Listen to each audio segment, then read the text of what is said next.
Nagpasalamat si BTA Parliament Deputy Speaker Attorney Shah Ilayha Dumama Alba sa mga kasapi ng BTA Parliament Blue Ribbon Committee dahil sa pagiging patas anya sa ginawang investigasyon hinggil sa mga reklamong inihain laban sa kanya. Ang reklamo ay nag-ugat sa mga maanumalyang transaksyon di umano ni Alba nang pamunuan pa niya ang Ministry of Interior and Local Government o MILG. Nagsagawa ng investigasyon ng Blue Ribbon Committee subalit walang sumulpot ng mga complainant kaya tinapos na ang investigation in aid of legislation. Sinabi ni Blue Ribbon Committee Chairman MP Rasul Mitmog na nakipagtulungan naman si Alba sa kanilang investigasyon pero nagkaproblema sa mga nagsampa ng kaso at sa mga witnesses.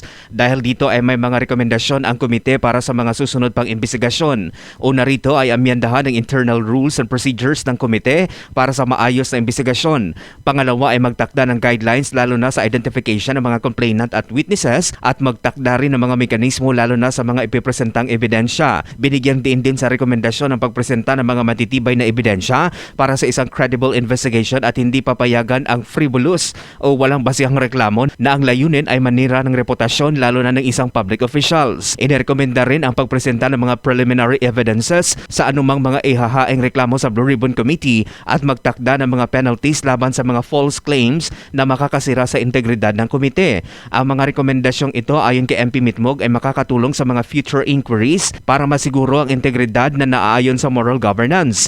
Samantala, ang resulta naman ng investigasyon ng komite para kay Alba ay magbibigay sa kanya ng peace of mind. Hiling niya lang sa lahat ay peace, happiness at magmahalan ang lahat. Mark Anthony Tayco, NDBC, Bida Balita.